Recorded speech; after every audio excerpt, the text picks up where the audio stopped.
All right, guys. So here we want to start the drafting process. Now we are making a high waist trouser with a fitting that is fitted from the waist to the hip to the lap. Then from the lap, it flows all the way to the ankle. So if this sounds like what you wish to learn, don't forget to watch the very end, like, comment, share, and subscribe to my channel. So here you must mark out your baseline and also mark out your sidelines. And after which, now the next to do is to mark extra 2 inches here. Now these 2 inches will serve you for the folding or hemming. But because of the fact that the trouser length we are working with is 46, so we don't really need to mark 2 inches here because the person's length is already way longer than the Ankara fabric of 45 inches. So how do you do that? Now, before we talk about that, the conventional thing here is that whenever you're making a high waist trouser, you must make sure you deduct or subtract the band value from the customer's waist length of trouser. So the band we want to use for this trouser is 2 inches. So since the length of trouser is 46, so if you minus 2 inches, it now becomes 44. So 44 is what we are going to have here working with. But bear in mind that you must make sure you push out 2 inches from here in order to indicate or make you understand that 2 inches must be properly pushed out. So now, like I told you guys, if your calculation, you have to divide your hip by 6 and add extra 1.5. That gives you your formula for your crotch. So the customer's hips we have is 44. So 44 divided by 6 is 7.3. Then plus 1.5 gives us 8.8, roughly 9 inches. That is if we are making a regular waistline. But since we're making a high waist trouser, you will now divide 44 by 6, sorry, by 4. 44 divided by 4 is 11. Then we are going to add either 2 inches, 2.5, 3, 3.5 or 4. Now, what makes or what will determine the value we are going to add? The value we are adding is subject to the person's size and height. So for my client, I feel extra 3.5 will be ideal because of her height. She's tall, she's not too chubby or too big. So it's 11, but I chose to pick 3.5. So I will now put plus 3.5. It gives me 14.5. So this simply means that the crotch for this high waist trouser will become 14.5. Now, how do you handle this? Please make sure that you don't mark the 14.5 from the waistline here this way. You must make sure you push out that 2 inches for the band. This band is part of the crotch. So you push it out and mark 14.5. So this gives you your perfect crotch depth. So on that line, you extend all the way to this very point. So it goes all the way down to this point. And after which, now you measure your knee point. So roughly measure from the crotch depth to this very point, divide by 2. This is 31 and a half. Okay, let's say 32 by 2 is 16. Then remember that we come up by 3 inches initially. And then remember that we have already added 3.5 to this whole crotch depth and everything, right? So now we are going to come up by 6 inches now to get our perfect knee line. The 3 inches addition we did on the crotch is still going to reflect on the knee because the knee is now a bit longer considering the fact that we have our trouser to be a high waist trouser. So let me say that again. From the crotch depth to the ankle here gave me 32, right? Divide by 2, that is 16, right? Then the conventional rule states that you come up by 3, so which could have been 13 inches here. But remember that we have already added 3.5 inches to the crotch division. That means the crotch is now 3.5 inches longer than it should be. So the knee as well should also be 3.5 inches higher as well as that it should be. So that makes it to be a 9.5 after you have deducted your 3.5, right? So mark at 9.5. So here becomes my knee line. So just play the video 2 times to understand what I meant in this point. But at this point, or rather, still drop your questions in the comment section. I will go through it and also explain for you guys. So here we have our natural waistline, our cut depth, our knee, hemming line, and everything needed. So here you mark 44, which is 11, right?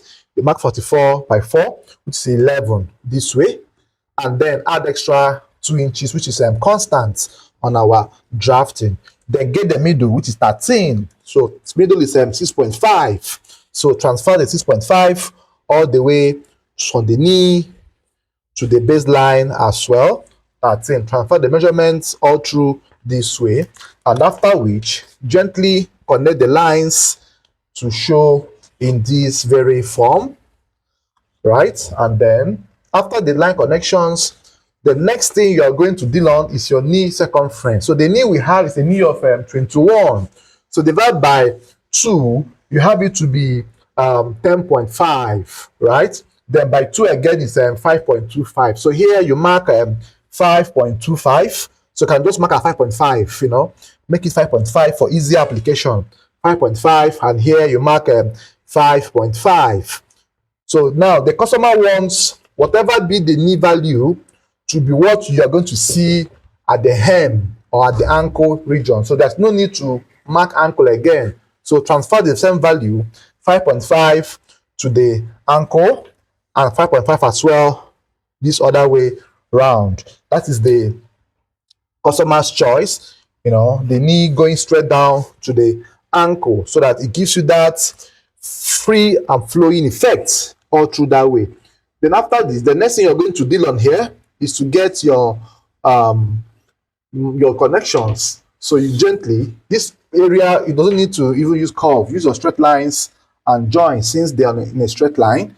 So, you know, join them with a straight line, join the knee to the ankle with a straight line. So it goes all the way to this very point. So now that you have joined this one, you can now, you know, join the extra 2 inches on the hip to this very point. So it goes all the way to this very point. Then after that, go as well this other way around.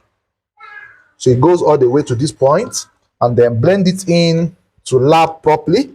And then for the waist, for you to have a perfect waist point and perfect waist application, you need to transfer any value you have on the hip, this hip point, transfer it straight to the waistline this way. Now, female waistlines starts from the crotch point and comes backwards. So the waist we have is the waist of 35. Divided by 4, you have it to be 8.75, 8.75. So start from here, mark your waist backwards. So you have it to be 8.75, 8.75, somewhere here. You mark 8.75. Now at this point, you decide if this trouser will have either zip in front or zip at the side or have elastic, however you want to do it. So we are going to put zip at the side or front, right? So let's do zip in front. So at this point, I will not add extra 1 inch here. Now, the reasons being that if I add 1 inch here, it will contribute to a possible folding or smiley shape, emoji shape at the crotch region. So the front crotch of a lady should be so relaxed that there shouldn't be any fabric left over to rumple or, you know, give it that air-like, you know, fitting or whatever. So don't add any 1 inch on the waist in front. Leave it on the actual waistline. The 1 inch we didn't add in this front panel will be transferred to the back panel to augment on the whole sewing allowances needed. So after that, connect this exact waist point to your hip position. So it goes all the way in this form. Now, it's advisable to either put pockets on the trouser in most of these cases as well. So we are going to put pocket measurement as well. So because of the fact that it's a high waist trouser, we are going to have a longer or a more lengthy pocket opening in order to give room for ease and everything. So we are going to use 8 inches for our pocket positions, right? 8 inches this way, and here we are going to mark 2 inches or 2.5. Let's use 2 inches on our pocket points. Now you simply take your trouser cuff, position this way, and then curve it all the way to this very point. So we have achieved drafting the front panel. So we are going to cut this out. I'll also show you how to draft the back as well. The back has some certain differences or some certain additional knowledge that you might wish to learn. So stick around and watch till the very end. So cut the pocket regions all through this way. Then don't forget to put your notches where needed, ½ inch there, and also ½ inch here as well. And then cut all the way from here.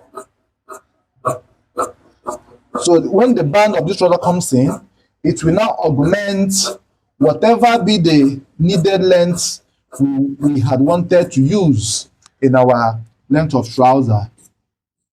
So here you cut all the way to this point. So after this now, the next thing you're going to do is to fold and also place for the back drafting. So this is just going to be very interesting. So you turn it over the right way around and then bring it out in this form. So for the back drafting, there will be a slight difference. Like I have been saying, there will be a slight difference in all the drafting stages. So now the only thing you need to do here, first and foremost, is to extend your back crotch in this form. Extend here in a slopey form this way. And then at the back crotch extension here, you can go all the way to 2.5. Then maintain 2 inches all through this way. Maintain 2 inches all through this way. Maintain 2 inches all through this way. Maintain 2 inches all through this way. The 2 inches will go all the way down. Then connect this first one, which is 2.5, to the 2 inches. Connect it down this way. Connect this to this point. And connect this as well to this point. Gently take it all the way to the hem, right? This way. So make sure the lines are properly connected. Then I will bring it closer on the waist region to see what happens at this point. Okay, so now for the back extension or for the back pattern of back drafting of the trouser. Now this curve here, you just take your hip value and bring it out to a certain extent in this form. This curve is meant to continue. Once it comes out like at least, let's say, value of 5 inches high, then you turn it over this way. You turn it over this way and then blend here to give you that feminine shape at the side. Now you see the extension came out this way. So invariably, now what came out from here, from the waistline here, is up to 4 inches, right? So you see the curve continued this way and then before it's bent all the way that way. Then because of the fact that we have this line here, our waist application will now start from here. Now you now shift this part this way. So the waist we have is a waist of 35, which is 8 3/4, right? So here you mark 8 3/4 in this form, 8 3/4. Then remember that at the front panel, we didn't add 1 inch in the front panel, and the back trouser is meant to have 1.5, natural 1.5, so it becomes 2.5. If you add the 1 inch that was meant to add to the front to the 1.5 at the back, it becomes 2.5. That means the back panel will now have 2.5 inch allowance at the back allowance, right? So you have 2.5, which comes from the 1 inch in front and 1.5 that was meant to be at the back. It becomes 2.5. Then once you have gotten to that point, now the next you will do is to connect this one to this point. Now, what is the essence of this shape this drawing I just made now? So this essence of doing this type of drafting here, this helps to push the hip line inwards, so that when she puts this on after sewing, there won't be room for gaping. What they call gaping is that opening that appears on the back waistline of trousers, that without belt it can't lock. So this helps that gaping to lap properly on the waistline. So that is the only thing you need to do, and you are good to go. So once you have done that, and that is all you need to do, then you go ahead and do your cutting. So when you are cutting, make sure you also follow the same pattern which we have gotten to. And also note importantly that in this trouser, I did not slant the waist, neither did I raise the band. Why? Because we are dealing on a high waist trouser. It's only on high waist trousers that you don't need to slant the waist or raise the back panel as well. So it goes in a straight line, because it has the waistline is no longer on the natural waistline. It's now on the high waist position, which does not need any slanting effect to occur. So here you cut off your flap. This is your flap point this way, and then you cut your trouser from the base, go all the way to this point. Go all the way to this point. So you cut all through this way. So here we have our front and back panel coming together. So now we have got the front and the back panel. So this is the zip fly. So the zip fly we have here is a measurement of 2.5 inches by length of 12, so which is okay for us. So then the next we are going to cut will be our pocket facing. So pocket facing could be square, could be shape, anyhow you want it, but the measurement should be at least 4 inches width by the length of 9 to 11, depends on the pocket depth as well. So here we have it to be 4.5. Foldings will take care of the rest. So the pocket facing has been cut. So the next we are going to cut will be the band. Now the band will now be a little bit bigger or different from the regular Ankara band that we all know. So how do I mean? We are going to fold this band, this fabric in this form, this way. So we're always going to mark a straight and fresh baseline. So we are going to mark a straight and fresh baseline in this form. So mark it straight this way, a straight and fresh baseline. And then since we are meant to have a 2 inches band at the finishing, so if you double it, it becomes 4 plus ½ inch to fold plus ½ inch as 5. So to be on the safer side, just mark at 6 or 5.5, or let's mark at 5.5, so that you will have enough space to do our band folding to come at desired width of 2 inches, right? So just mark in that form, and then you cut. So now, in as much as we are making the band to be this value, we still, this passage, we still going to fold with a certain and precise measurement, right? So cut all through this way, cut all through this way as well, cut all through this way as well, this way. So after this is the band we have. So make sure that this waist value, the band is covering your waist value by 4, which is very much ideal. So thanks for watching, guys. I hope to see you on the sewing section of this Ankara in my next video. If you like what you have just seen, please like, share, comment, and tell me where you're watching from, so I will know where my viewers are watching me from. Bye bye for now.